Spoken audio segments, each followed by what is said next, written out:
Before you watch this video, you should grab a copy of Fire Emblem Fates, set it to hard, and play through the early game, because once you get your Chapter 10 virginity taken, there's no way you'll be able to get it back. Let's talk about Fire Emblem Conquest Chapter 10, Unhappy Reunion. This is Fire Emblem's pinnacle. This is 25 years of game design creating a flawless product. This is like Michelangelo's painting of the Sistine Chapel, except it's a video game about waifu chess made for the 3DS in the year 2016, so really it's nothing like that, except for the fact that they're both masterpieces. Unhappy Reunion is a defend map, meaning enemies are trying to get to these squares up here for 11 turns. If any red unit ends their turn without attacking in one of the tiles, then it's an automatic loss. Now, I'm gonna give your chimp brain 2 seconds to think of a strategy. Just use the first one that pops into your mind.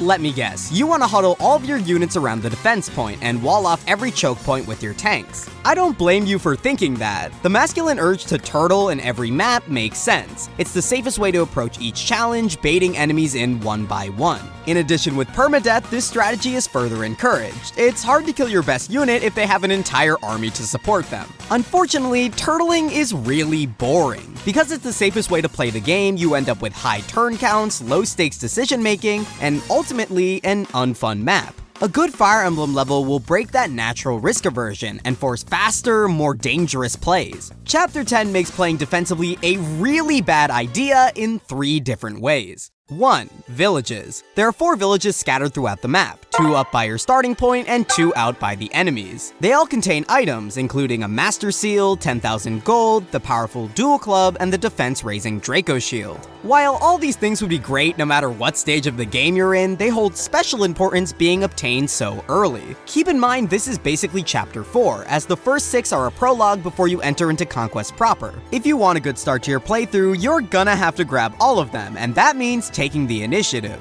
2. The map itself.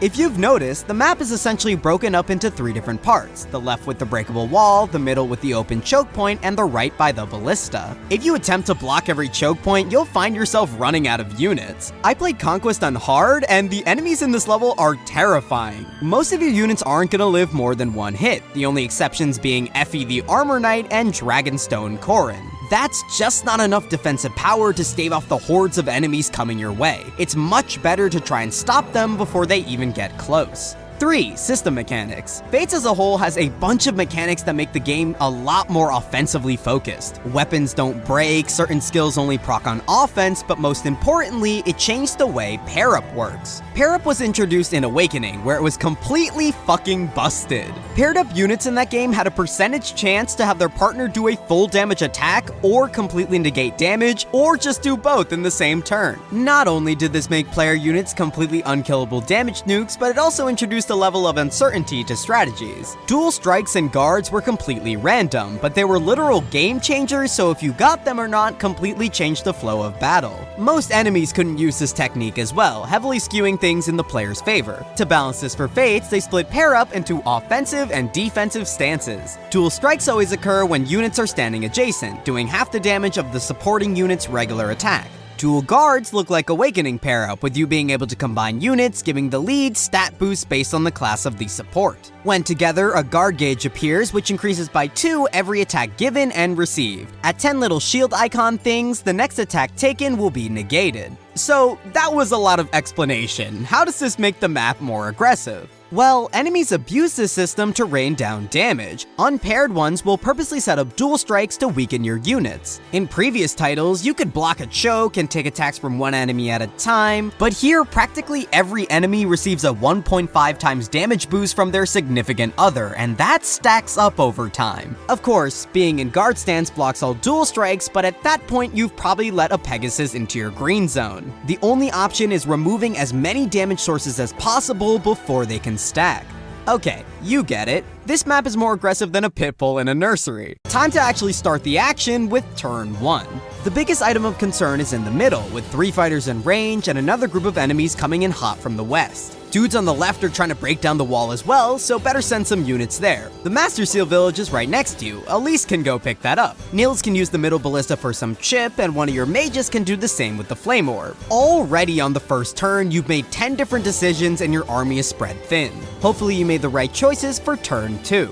Second village down, set up on the right, try to slaughter every Hoshiden in the middle. At this point in the map, you have a little bit of breathing room. The initial threats have been dealt with, and it'll take a turn for the next wave to reach you. That makes turn 3 the perfect time for Camilla and her retainers. At the start of turn 3, you get access to 3 more units, that being Selena, a decently fast mercenary, Baruka, a pretty mediocre wyvern rider, and Camilla, the greatest unit to grace Conquest. She's got huge amounts of damage, is fast enough to double most things in Chapter 10, tankier than every other playable unit in your army, and has access to both physical and magic attacks. Just look at this stat spread compared to her fellow additions. Camilla is the key to taking out the hordes of enemies coming in from the boats, and also your best bet against the 3 bosses of the chapter.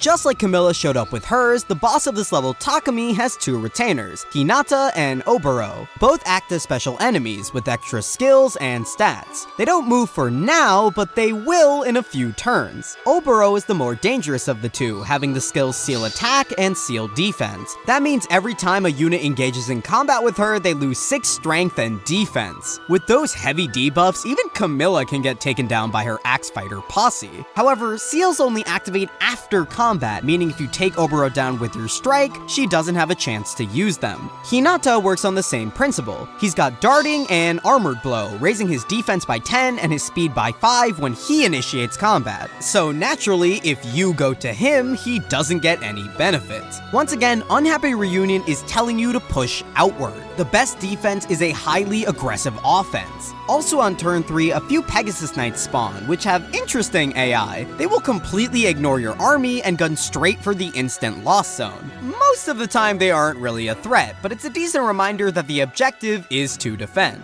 With the cavalry arriving, you can take out a few more units, snag that dual club village, and maybe even take down one of the retainers. Turn 4 introduces more Pegasus on boats, including one that's in guard stance. Make sure you have a few goalkeepers to take those guys down. Turn 5 rains down Oni savages on the left side that you'll have to deal with on turn 6. They hold steel clubs and have the ability to lunge, which switches the places of your units to allow for more attacks. And of course, you guessed it, they can't lunge if you initiate the combat. Once you deal with them, the map starts to look a little barren. Hey, look at that, you've done a pretty good job. More enemies are landing from the boats, but perhaps it's time to retreat and lay back. That's when the start of turn 7 happens and Takumi activates the Dragon Vein. This is where you are truly punished if you tried to play defense. All the water separating the 3 sections has been drained, allowing enemies to freely move and focus down your units. Simply put, if you fail to take out enough Hoshidans, you will slowly watch your entire army be killed one by one. There are barely any points for your tanky units to stop the bleeding anymore, and certainly none in the middle by the defend point. This is also when Oboro and Hinata start moving, and they need at least 2 units worth of attention. If you've survived this long, your reward is to play an even harder version of the map. But let's go back and discuss the man who activated the vein, Takumi. Way back when I asked you to come up with a strategy, you might have suggested to go defeat the boss and end the map early. After all, a ton of defense maps in this series have an alternate win condition via this method. But Chapter 10 simply does not give a damn. Killing the boss only nets you an elixir, which is a one-time use that heals for 40 HP. Legitimately, a terrible reward for fighting through the waves of invaders. However, fun fact, if you cut someone in half with an axe, they can't activate a Dragon Vein. The real victory of defeating Takumi is making the back half of the map far easier. This is honestly the perfect reward for a defense map without completely trivializing the objective. Good luck doing that though, as he doesn't move from his location, is unable to be doubled, and your best unit Camilla is weak to his weapon type. The last 4 turns are you fighting for your life. Every unit needs to try their best to demolish as many enemies as possible.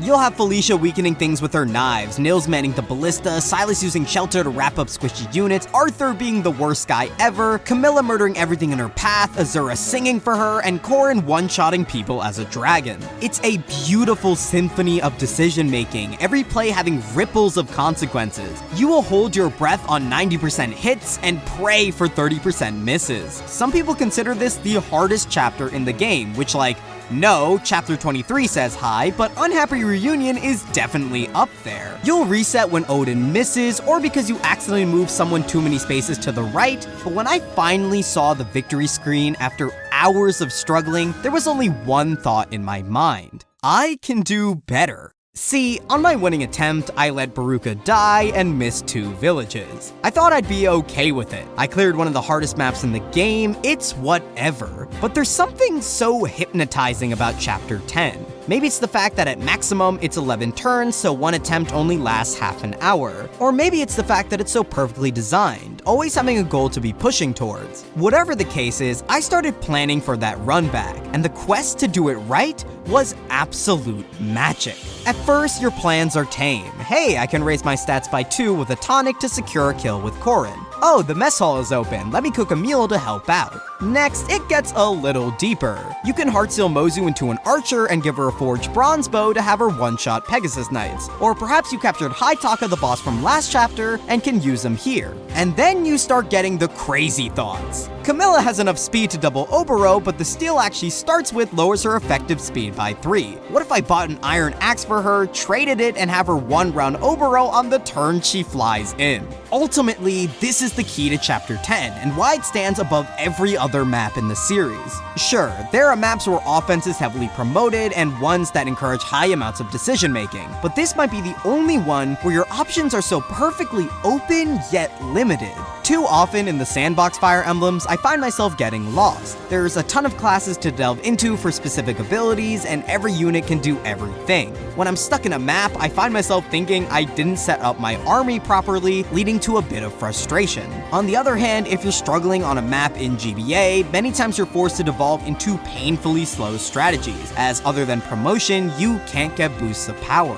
Unhappy Reunion is the perfect sweet spot. It's so early in the game that you only have 13 units to change around, but that's just enough. You have plenty of time after to set up your units for late game, so go crazy and experiment. Find out what works, and if it doesn't, reset to your last save, who cares? Conquest is the house, and it is your job to stack the deck with every mechanic you can to defeat it. It creates an intricate puzzle box with a seemingly infinite amount of perfect solutions. Never have I seen a map in Fire Emblem marry its preparations and execution so harmoniously. If you haven't played Conquest Chapter 10 on hard mode, I beg you to. Spend hours trying to craft a perfect strategy for the perfect map.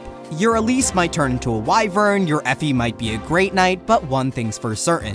Do not watch the cutscenes or read the story, please. That shit is not good.